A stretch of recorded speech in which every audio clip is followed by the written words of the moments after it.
আলহামদুলিল্লাহ, আসসালাতু ওয়াসসালামু আলা রাসূলিল্লাহ ওয়া বা'দ। সুপ্রিয় দর্শক, আরাফাতের দিনের সিয়াম এটি নফল সিয়ামের মধ্যে অন্যতম শ্রেষ্ঠ এবং ফজিলতপূর্ণ একটি সিয়াম। সহিহ মুসলিম হাদিসে বর্ণিত হয়েছে, নবী করিম সাল্লাল্লাহু আলাইহি ওয়াসাল্লাম ইরশাদ করেছেন, সিয়ামু ইয়াউমি আরাফা আহতাসিবু আলাল্লাহি আন ইউকাফিরা আস-সানাতা আল্লাতী ক্বাবলাহা ওয়াল্লাতী বা'দাহা। যার অর্থ হলো, আরাফাতের দিনের সিয়াম এর বিনিময়ে আল্লাহ রাব্বুল আলামিনের প্রতি আমি আশা রাখি যে এক বছর পূর্বের এবং পরবর্তী এক বছর অর্থাৎ এক বছর অগ্রিম গুনাহ আল্লাহ তাআলা মাফ করে দেন, যদি আল্লাহ তাআলা তাকে হায়াতে বাঁচিয়ে রাখেন। তো এত বেশি ফজিলতপূর্ণ সিয়াম আর দ্বিতীয়টি আছে নফল সিয়ামের মধ্যে, এটি আমাদের অজানা। এজন্য আরাফাতের দিনে সিয়াম রাখার ব্যাপারে প্রত্যেক মুসলমানের বিশেষ গুরুত্ব থাকা উচিত। আর এই সিয়ামটি শুধুমাত্র যারা হজ করছেন না, আরাফাতের ময়দানে অবস্থান করছেন না, তাদের জন্য প্রযোজ্য। অর্থাৎ পৃথিবীর বিভিন্ন প্রান্তে যারা আছি আমরা, তারা রাখবো, হাজি সাহেবরা রাখবেন না। আরাফাতের রোজা কবে রাখতে হবে এটা নিয়ে অনেকে বিভ্রান্তির মধ্যে পড়ে যান এবং জিলহজের প্রথম দশক আসলে অনেকে এটা নিয়ে বিতর্ক বর্ষায় লিপ্ত হন, এমনকি মুসলমানের আখলাকের যে গণ্ডি বা সীমানা সেটা থেকে নিচে নেমে যান। ইবাদতের মৌসুমগুলোতে শয়তান আমাদেরকে জাতীয় অনেক বিষয়ে অনেক বেশি ব্যতিব্যস্ত করে রাখে এবং আমাদের আখলাকগুলো নষ্ট করে ফেলে। এরপরে আমাদের সতর্ক থাকা উচিত। আরাফাতের রোজা কবে রাখবো আমরা, এ বিষয়ে ওলামায়ে কেরামের দুটি মত আমাদের সমাজে প্রচলিত আছে। তার প্রথম মতটি হলো যে আমাদের দেশে যখন জিলহজের 9 তারিখ হবে সেদিন আমরা আরাফাতের রোজা রাখবো। কারণ আরাফাতের দিন বলতে মূলত জিলহজের 9 তারিখকে বোঝানো হয়ে থাকে। হাজি সাহেবরা সৌদি আরবে যেদিন জিলহজের 9 তারিখ হয় সেদিন আরাফাতে অবস্থান করে থাকেন। অতএব 9 তারিখটা হলো মুখ্য এখানে।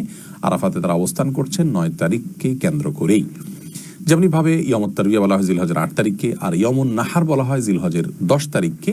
পৃথিবীর যে যে প্রান্তে আছেন জিলহজের 10 তারিখে আমরা কোরবানি করে থাকি, ওইটাই আমাদের জন্য ইয়মুন নাহার। সেই হিসাবে ইয়মে আরাফা বলা হয় পৃথিবীর যে যে প্রান্তে আছেন সে প্রান্তে যেদিন জিলহজের 9 তারিখ হবে সেই দিনকে।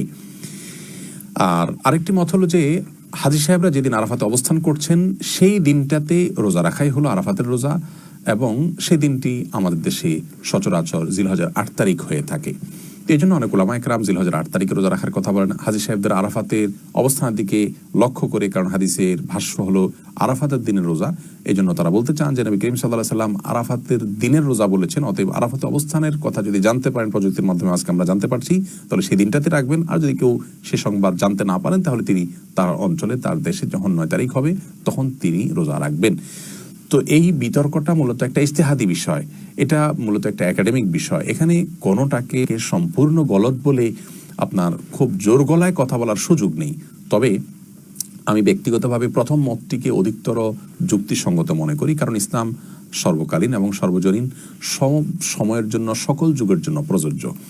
অনেক আগে যখন প্রযুক্তির উন্নতি ছিল না তখন মানুষ আরাফাতের রোজা রেখেছেন জিলহজের 9 তারিখে। এখনও আমাদের সেটি করা উচিত, এবং হাজি সাহেবদের আরাফাতের অবস্থানের দিকে খেয়াল না রেখে আমরা যদি 9 তারিখে করি, ইনশাআল্লাহ বিদিল্লাহ আরাফাতের রোজা রাখার সব আমরা পেয়ে যাব।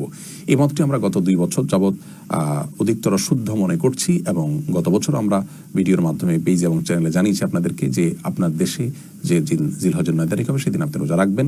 আর যদি কেউ দ্বিতীয় মতের ওলামায়ে কেরামের মতকে অধিকতর যুক্তিসঙ্গত মনে করেন এবং সেটার উপর আমল করেন, তাতেও তিনি ইনশাআল্লাহ আরাফাতের দিনে রোজার ফজিলত এবং সওয়াব পেয়ে যাবেন। অতএব এটা নিয়ে অরিড বা টেনশন করার কোনো কিছু নেই।